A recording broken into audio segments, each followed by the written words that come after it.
Happy Hump Day, everybody, and welcome back to Brown Bag Bets. Powered by BetSperts, we are your daily dose of quick hit handicapping and sports betting picks. I'm Alex Christensen, and back from his brief respite at BetSperts Golf, betting on some sort of silly itty bitty little tournament. There's a golf course in Mississippi that's apparently good, right, Andy? It is the Sanderson Chicken Farm Open. It is like a chicken company. Yeah. The main sponsor is a chicken company. Bad news out of Mississippi. They had to put the trophy under lock and key and hide all the purse money as Brett Favre showed up for the pro am. So it is dangerous times down there. Luckily, the any storms in the Caribbean, it's kind of bad timing too. Like I'm surprised. Maybe I'd have to go back and look and see if this has ever been affected by a hurricane. But the storms are obviously Florida way, so the weather looks fine down there in Mississippi for 4 days of golf. Golf is your whole life golf. But we'll get to chicken golf. We'll start with tennis in again. I think I said this Glenn, Monday. The Mississippi of Europe, Estonia, mostly I have because no idea if it's that's on the true or not. I've it's never on the really water. considered Estonia's Estonia. near the water.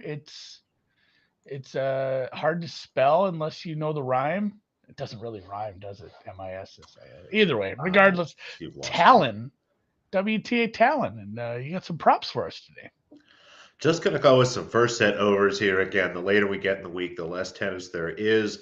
Parma is all happening right now, so it's going to be tough to get any more picks in Italy probably the rest of the week on the show. But, there's always a link in my Twitter profile. If I put anything, I'll dump it in my little Google sheet there, which I'm told you can set up notifications for. So that's kind of fun to have learned that exists. But That's true. two picks in Tallinn. One will be just after the show finishes, probably about 30, maybe 45 minutes after we wrap up here. Kostya Krejcikova. Just looks like a match to me. I'll be trying to find a way to bet. Yes, there'll be a tiebreaker in the match. We'll already have some over 10.5 in the first set here, over 12.5. Just didn't have time to find the tiebreaker bet. Unfortunately, I've run out of Cambies. But just looks like a really good number here to me. The total finishing at a really juicy 21.5. Looks like it'll be effectively a 22, after you adjust for the price. Same way kind of in the NFL. +3 -125 is not the same as +3.5, at plus money or something like that. I did that totally wrong. Anyway, first set, yeah, over 9.5. Just looks like it's going to be a really long first set to me. Thought about playing the over here as well, but 22 is right where I have it. And again, looking at a juicy 21.5. So give me just the first set over here, and I think we'll take care of business pretty quickly. Same bet again, Contivate Martin Sova. This one will be early tomorrow morning. Likely, again, don't have the order of play yet, but I think they've started matches right around 4 or 5 in the morning East Coast time. So put this one in before you go to bed. Contivate Martin Sova, first set over 9.5. The two have played some very competitive matches, but generally Contivate wins the day here. There's not a lot that Martin Sova does better than Contivate. I mean, unless Annette comes out and is inconsistent, but in her home country, seems to be really focused on having a good week here. Looked fairly solid in her first match, and as much as I like betting Martin Sova, let's just do the first set over here. Should be pretty competitive, and then things generally will go quickly. So we'll see how that goes. But yeah, two first set overs here, and maybe at some point during the show, I'll have a live bet on this Ostapenko match because she's an underdog, Andy, to Kaya Kanepian. Was talking to our buddy Brett Tholomew about this, and unless you're really worried about the travel angle, she was in Seoul on Sunday and had to come to Estonia, which again it's about 20 hours on a plane more or less. That could be pretty rough, and it's west to east. I don't know if that's easier, but a little surprised that she's an underdog. But yeah, just the two totals for now. Yeah, yeah, West East should be easier naturally, and also a funny moment with Ostapenko. People who don't follow tennis maybe don't understand the retirement as well, but if you're hurt or you sometimes you're just not playing well, you can just stop mid match and say I concede like in chess. I'm done. I knocked my king That's over. You enough. you win. And when you do that, your opponent is expected to stand up and shake your hand or meet you at the net. And they did it between points during a changeover, where the players will often get water or switch Have a rackets or snack. something. Yeah, Ostapenko had a big mouthful of food. Like she was you can eat, a lot of them eat bananas or, some sort of energy bars. She had a shitload of food in her mouth and she just stood up and shook her hand as she just chewing. It was maybe my favorite Ostapenko moment of was that last week? It's been a while. I think it was last week. It wasn't. It Yes, wasn't Seoul. Like there's always like every week there's just a good Ostapinko moment. That one really cracked me up. Worth finding no the one more video. entertaining in tennis. Yeah, bat down, like I said, to Mississippi, the Estonia of the Gulf Coast. I have a little bit of a maybe contrarian play because I see a lot of people loving Sahith Theegala, and I don't blame them. I'm a Sahith Theegala guy. I loved his form heading into the playoffs. He top 15 at the first two, didn't play very well at the Tour Championship. I think he finished second to last down there. Nice bounce back after a few weeks off at Fortinet, but Fortinet is not Gulf Coast golf. It is definitely a way different kind of course. He putted really well, but these are Bermuda greens out here. I think people are propping up a little based on kind of his second half, June, July, August kind of results, and then also he top 10 here last year. I don't think he does poorly, but I just have Russell Henley quite a bit higher than him. I've bet Russell Henley to win this tournament. If you remember from Monday, I laid the stroke and a half here. I think he should be a sizable favorite in this one. Just it's hard to describe what wins here because different things win, but I don't love what I'm seeing from Sahith with his driving accuracy. The rough isn't super penal. It's you're not going to struggle heavily at a 2-inch rough. It's not that hard to hit out of, but the guys who score and score in bunches here are either hitting the ball a country mile, which neither of these guys do. They're about average, or they're really, really controlled off the tee. They put the ball exactly where they need to be, kind of tactical golf, putting it in the right spot in the fairway to get the best angle to not only attack the green, because everybody's going to hit these greens. Doesn't matter if you're in the rough, if you're in the middle of the fairway, you're all going to hit the green. It's going to be incredibly easy, but you need to hit the green in the right areas to have a close proximity and find a shitload of birdie chances. Because to win this tournament, you need to be about 20 under. I like Henley quite a bit as far as that sort of tactical style of golf, and I laid the stroke and a half, -1.5, +119. I bet this over at betonline/lovig.ag, which any guesses, Noops, to what AG domain is? No, not even close. No guess. Can't even think of a funny guess. Antigua and Barbuda. I'm not sure if I'm saying those countries right at all. It makes me, yeah, Dan has it. It makes me think of the .pa one that like you just never gave it a second thought. Like it's Pennsylvania, right? Sure. Yeah, sure. How many weeks till NBA? I think we're just down to the last 3 weeks. It's getting there, and we're close. October 19th, Andrew. So let's see. 1, 2. Yep. 3 weeks from now on Tuesday. Ooh, that'd be fun. We'll have to bet all the games on the opening slate. Before we get to Win Total Wednesday, I do want to address the chat. Patrick has an angle that has piqued my interest. Brewers money line /run line. I'm not sure if that's a parlay. You can't parlay those, Patrick. Maybe you can at same game parlay. But today, after the Cardinals clinched the division and celebrated last night, they'll empty the bench today while Milwaukee is still fighting for a wild card spot. Not a bad angle. I don't hate that. I'll fucking fuck around with some baseball on a Wednesday. There's not much baseball to bet, so I don't know what to do. Yeah, playing them this both. Time of year, like impossible to bet baseball. That's what everyone says. It is really hard. So fun angle like that definitely has me interested. But yeah, a few weeks from the NBA starting, we had some great quotes lately from Popovich.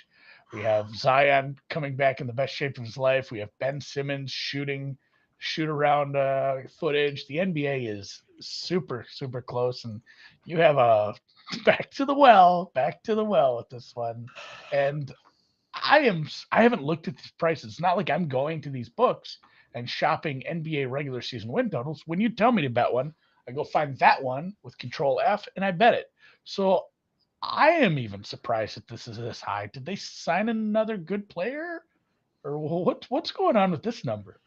Well, as Dan so poignantly pointed out in the chat earlier, the Los Angeles Lakers, if you will, LOSS, are back here. There's even a 45 and a half floating around. I saw some 44 and a half. Happy to play it here. It's the Lakers. It's LeBron James. It's Anthony Davis. It's Russell Westbrook. In a video game, this would be mildly entertaining, especially if you turned off injuries. I think arguably the funniest tweet of the entire NBA offseason was Anthony Davis being quoted as going to have a chip on his shoulder for this season, and immediately someone quote tweeting it and saying that he was out for 4 to 6 weeks, and I thought that was true. That floated around enough that looked so serious. I finally got down far enough in the tweets, like, oh, this is funny. There was a really good reply because he said out 4 to 6 weeks, chip on shoulder, and then the reply was reports coming out of Los Angeles that what was thought to be a chip is now a full blown tear, and he will miss the season. So that's yeah. Russ is going to hit the side of the backboard. Anthony Davis is going to miss 60 games, and LeBron can't do it all himself. There's still no shooters on this team. What's cracking? It's very, very odd. They really haven't done much, if anything, to improve this team during the offseason. Now, again, there are still whispers. There are still people that assure me they're going to find some way to turn Russell Westbrook into something else. But, they bring in Patrick Beverly. Again, and there's something about LeBron James who likes guys that were useful about 4 to 5 years ago. Patrick Beverly, Thomas Bryant, and then just a whole bunch of other names. Scottie Pippen's going to be on the team, Andy, but Scottie Pippen Jr., in fact. Dennis Schroeder will be on the team again, but they lose guys like Kent Bazemore, some useful guys there. So it's effectively that same team. Anthony Davis, you look at it every single year like clockwork. This guy misses 20, 25 games. I go back and look, he played 62 games in 2019, 2020, and that was the most since 2017, 2018 when he was on the Pelicans. Basically, since he's been on the Lakers, he's only played more than a half a season once. LeBron James is arguably one of the best basketball players of all time, probably in the top 3 to 4 players of all time, depending on how you feel about Bill Russell. But he's finally starting to get old. He's going to break Kareem Abdul-Jabbar's record at some point this season for the most points scored in NBA history, a record that nobody thought anybody would ever touch, given how long you'd have to play. And here he is, but he's finally starting to break down. Westbrook is sitting in press conferences talking, literally seriously answering questions like, so how does it feel to know that the Lakers don't want you here, but you're here anyway? And him saying stuff like, sometimes people don't want to go to work, but they still go to work because they're professionals, and I'm going to be a professional. It's just all of this stuff is setting up for another just total calamity season for the Lakers. And I couldn't be more titillated by it. Unfortunately, we're not going to get 20 to 1. They missed the playoffs. It's only about 2, 3 to 1. Go ahead and bet that if you want. That number actually looks kind of close to right once you take into account at the end of the season, the fact that, yes, they are the Lakers and will find some way to make some silly trade. And who knows what that unlocks. But 44 and a half, they have to be 2 games above 500. I just don't see it. I look through this schedule here. They have among the most 3-4s and 3-4 back-to-backs in the league. That's just brutal for an older team. And a lot of those bad rest spots come in the meat of the season, December and January, when things get really rough. They've got less games here to start, but once you get into December, January, they're going to be playing just about every other night, a lot of back-to-backs, and the schedule starts to get really tough. This is another team. I know, Andy, you love those during the season, regular season win totals. If they start out hot here and I get a chance to bet a better number than this, a month or two into the season, we will be doing that. So maybe win total Wednesday will return, but give me the Lakers. Under 44 and a half, 45 and a half. It all looks good there. I don't see it being a 500 team. Yeah, I love Pat Beverly, but like his most useful trait is great post-game interviews. Like he's just gonna say some outlandish shit and be awesome. Like that's where he's fun. Like he was okay. Like he was fun to have on your team, but it was like, well, this isn't how we win a championship. We need to sign Rudy Gobert, which is why the NBA championship runs through Minneapolis this year, guys. Target Center, Game 6. I'll be there. Who's coming out of the East? Just right now. Quick Twitch, say it. Sixers. Oh boy, last time I'm ready for pain. Last time I went to a Sixers. Yeah, last time I went to a Sixers Wolves game, it went poorly for us. So maybe better off this time with a little bit of defense. And then I made a bet on the Thursday night game. We'll talk about the Thursday night game tomorrow. Numbers starting to get away, but there is there's definite concern it may not be Tua, although best backup in the league, Teddy Bridgewater. Kind of a goofy game. If you followed along, Drew and I on Sunday night, if you don't do that, if you like to bet early numbers, and Noops, I know you like early numbers on everything you bet, but if you like to bet early NFL numbers, 7:20 Eastern, same YouTube channel. Drew and I run through what we saw that weekend, and then let the numbers start populating. We make 3 or 4 bets, and we have Cincinnati -2, -2.5 in pocket. That is now 4. Um, it's still getting steam that way, so it'll be a fun one to talk about. But I have the very next game that will be played on Sunday morning in Tottenham Hotspur Stadium. No longer. Dan, remind me, what was the old stadium called? Something Road. I don't know that. Yeah, there I was. I'm don't. trying to remember what the rhyme was. You guys had this really sort of Oh cute no. rhyme for if it's played here, bet the over. If it's Well, they played used to there, bet play the under. in Twickenham, which is a rugby stadium. They no longer do that, but yeah, Wembley. I think Wembley was overs. Twickenham was unders. One way or the other.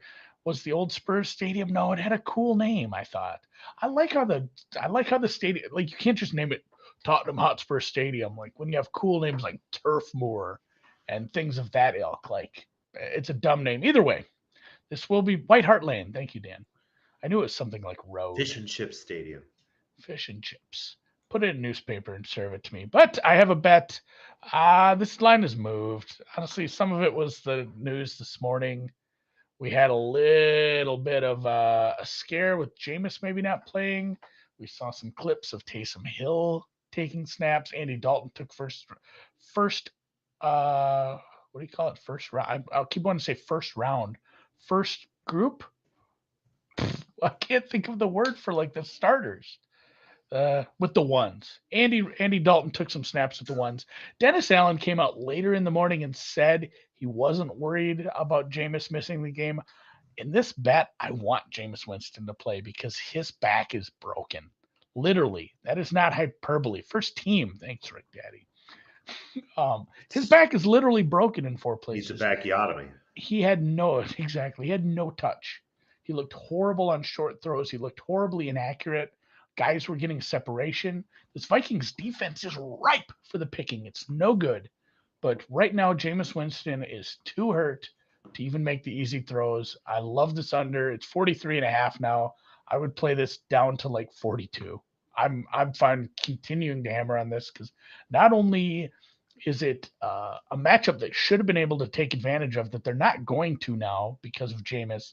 The Vikes offense has been quietly disappointing all season despite all the grandiose predictions of how Kevin O'Connell would fix things. And the Saints defense is good. It is the best part of this team right now. So I don't think the Vikings look that good on offense. This game might be horrible. It's a good one to go get some brunch. You're going to need 6 or 7 mimosas or Bloody Marys to get through this.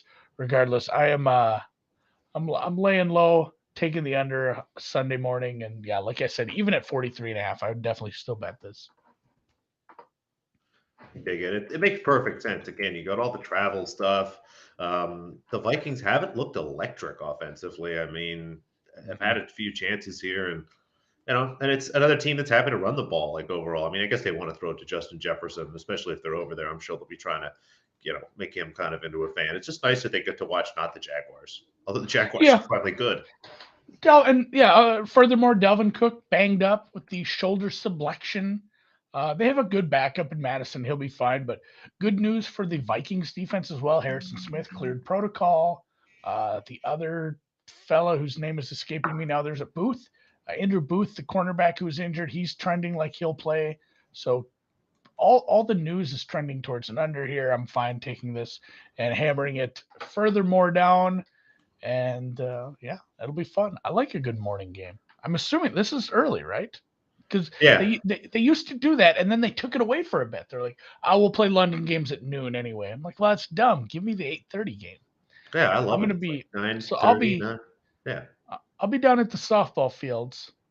I told my wife this too. I'm like, "You seen how many dads were at softball last week?" I'm like, "Count how many dads are at softball during the Vikings game for Sunday morning under 10 girls softball. I'm going to bring the iPad down and sit it on the top of the bleachers, pointing backwards, so you can stand there and watch the game, but also look like you're watching the softball as well. So 8:30 Central Time. That'll be an early one, and yeah, let's shut her down for the day with a quick send off from our sponsor. I almost No, want to call it House. No Holds Barred. That would have been a cool name too. I'm House, not not sure. home. Doesn't House. make as much sense. A no house advantage. You can play in pick'em contests versus other people for your shot of winning $250,000 or more in straight cash. Download the app, choose a contest, select your player props, earn points for correct picks, and climb the leaderboard for your shot to win big money every day. You can play NFL, NBA, MLB, PGA, MMA, and even NASCAR if you like race cars. Sign up with the promo code BETSPURTS at nohouseadvantage.com or download the app on your mobile device or tablet for a first deposit match of Wherever you can download apps. Yeah. Maybe there's some Go new to the app. device that exists I'm unaware of. Go to the App Store. Maybe you can get it on your watch. I don't know. I don't fully understand how development of apps works, but regardless, you should be able to get it on your phone. So support the show by supporting the sponsors. Download No House Advantage. Give it a try. And hit me up if you have any questions on Twitter at AndyMSFW. For me, for Noops, for producer Dan and the BetSperts family. Catch you Thursday.